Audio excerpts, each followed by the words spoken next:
Assalamualaikum dan selamat sejahtera. Kami daripada kumpulan 7 akan membentangkan tentang proses luluh hawa kimia, kesan dan bentuk muka bumi yang terhasil. Ahli kumpulan kami terdiri daripada 7 orang, iaitu saya sendiri Nuratika Abdullah, Joanna Jauji, Nurliana binti Muhammad Hardi, Kimson Albert, Pri Angelo Jinik, Trevor Gang Udau dan juga Olivia Leonardus.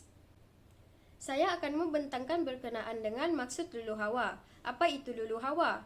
Luluh hawa adalah semua proses yang melibatkan pemecahan, penguraian, penyepaian dan juga perebutan batuan secara in situ, di mana proses ini berlaku di bahagian permukaan bumi dan hampir permukaan bumi oleh ejen-ejen fizikal, biologikal dan juga kimia.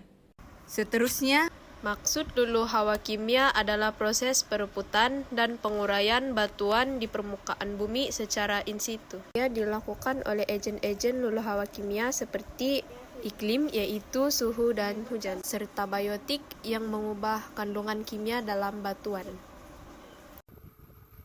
Proses luluh hawa kimia terbahagi kepada 5 proses, yaitu proses larutan kimia, proses pengoksidaan, proses pengkarbonan, proses hidrolisis, dan akhir sekali adalah proses hidrasi.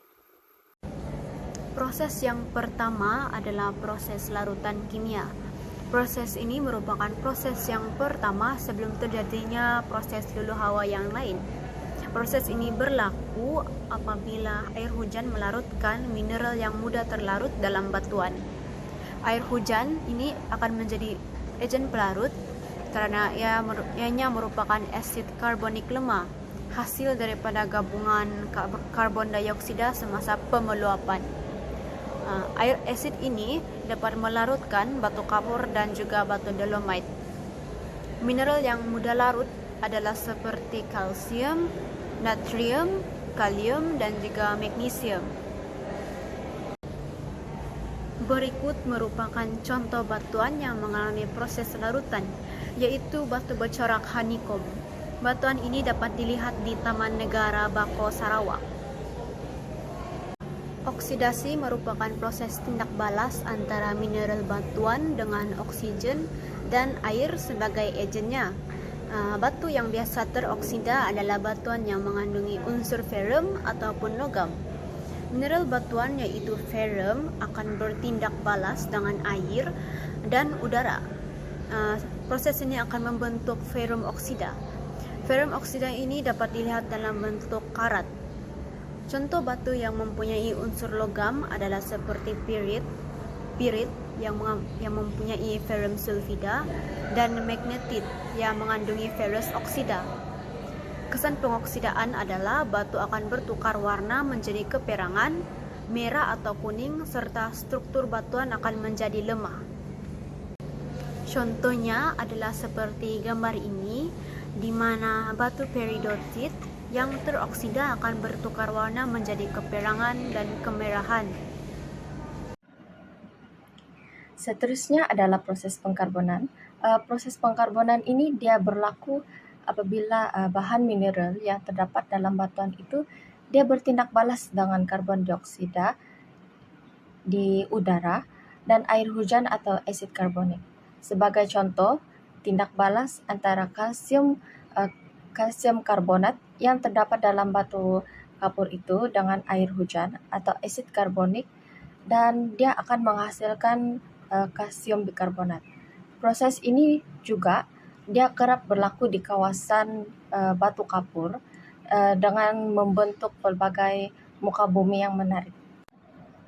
Berikut merupakan contoh proses pengkarbonan. Bagaimana asid karbonik itu terbentuk? Asid karbonik itu terbentuk hasil daripada percampuran antara air dengan karbon dioksida itu. Jadi asid karbonik ini dia mudah bertindak balas dengan batu kapur secara kimia. Lalu dia mewujudkan kalsium bikarbonat itulah. Baiklah, proses luluh hawa kimia yang keempat adalah proses penghidratan atau hidrasi. Proses penghidratan ini merujuk kepada proses penambahan air ke dalam molekul batuan. Akibat daripada penambahan air ke dalam molekul batuan ini boleh menyebabkan batu akan berkembang. Apabila batu berkembang, lama-kelamaan ia akan menghasilkan satu mineral baru tetapi tidak stabil. Saya boleh bagi contoh seperti yang ada di bawah ini, yaitu ferum ataupun hematit merah sekiranya bercampur dengan air akan menghasilkan limonit kuning. Maka inilah salah satu proses penghidratan yang berlaku. Proses luluh hawa yang seterusnya ialah proses hidrolisis. Proses hidrolisis ini adalah satu proses di mana sebuah mineral atau bahan galian seperti batuan bertindak balas dengan air lalu menyebabkan mineral tersebut menjadi lemah. Sebagai contoh adalah batu granit yang mengandungi feldspa, mika dan kuartza. Untuk feldspa akan bertindak balas dengan air hujan lalu membentuk tanah liat putih atau lebih dikenali sebagai kaolin. Manakala mika dan kuartza pula akan kekal yang akan menyebabkan mineral tersebut menjadi lemah. Jadi ini adalah contoh mineral yang menjalani proses hidrolisis dalam luluh hawa kimia, yaitu batuan granit. Batuan granit ini mengandungi mineral lain seperti mika, feldspa, dan kuartza. Di samping itu, terdapat beberapa kesan luluh hawa kimia terhadap ekonomi. Yang pertama adalah aktiviti pertanian, di mana proses hidrolisis menyediakan tanah yang subur seperti tanah lanar untuk tanaman padi sawah. Selain itu, proses pengoksidaan menyediakan tanah laterit untuk tanaman kelapa sawit dan getah. Yang kedua adalah aktiviti industri kecil dan sederhana. Luluh hawa kimia menyediakan bahan mentah kepada IKS seperti pembuatan tembikar daripada tanah liat melalui proses hidrolisis.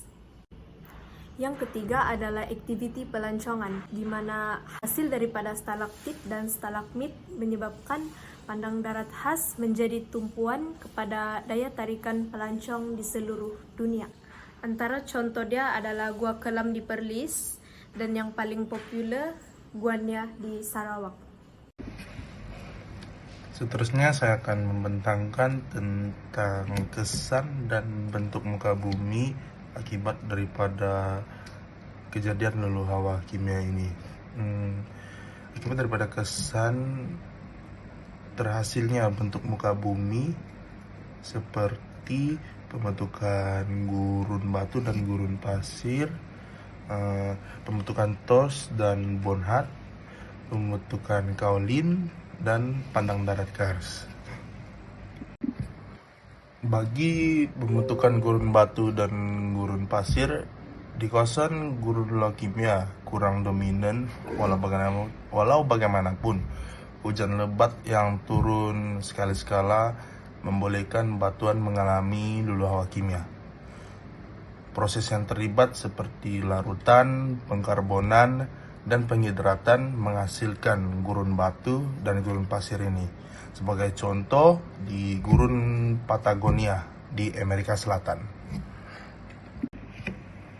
Bagi pembentukan tors dan bonhat pula, sisa-sisa batuan yang tahan luluh hawa dari yakisan akan tertinggal dalam bentuk bonjolan dikenali sebagai tors. Manakala bagi bonhat pula ialah bonjolan batuan yang timbul dari dalam bumi apabila batuan di sekitarnya terluluh hawa dan terhakis. Kita dapat tahu tors dan bonhat ini boleh didapati di kawasan gurun Sahara. Bagi pembentukan kaolin, proses luluh hawa kimia yang terlibat ialah proses hidrolisis, di mana proses ini membolehkan tindak balas antara mineral feldspa yaitu batu granit dengan air sehingga membentuk kaolin. Sebagai contoh kawasan yang banyak kaolin ialah Sayong, Kuala Kangsar, Perak. Akhir sekali ialah pandang darat kars. Pandang darat kars ini terhasil akibat daripada tindak balas antara kalsium karbonat dalam batu kapur dengan air yang menghasilkan kalsium bikarbonat yang membentuk gua batu kapur. Hasil tindak balas ini membentuk stalagmit, stalaktit, tiang kalsit, dan sungai bawah tanah. Contoh kawasan yang terkenal di Malaysia ialah Gua Nia, Gua Tempurung, dan Kilim Kars yang terdapat di Pulau Langkawi. Secara keseluruhannya, kejadian luluh hawa kimia ini terdiri daripada 5 proses, yaitu proses larutan kimia, proses hidrolisis, proses hidrasi, proses perkarbonan, dan proses oksidasi. Kelima-lima proses yang terjadi ini memberi kesan terhadap geografi fisikal, seperti berlakunya pembentukan bentuk muka bumi yang menarik, serta dapat membantu dalam perkembangan ekonomi. Oleh itu, proses-proses atau kejadian ini perlu dilestarikan karena ianya memberi faedah kepada masyarakat ataupun penduduk yang menghuni di bumi ini.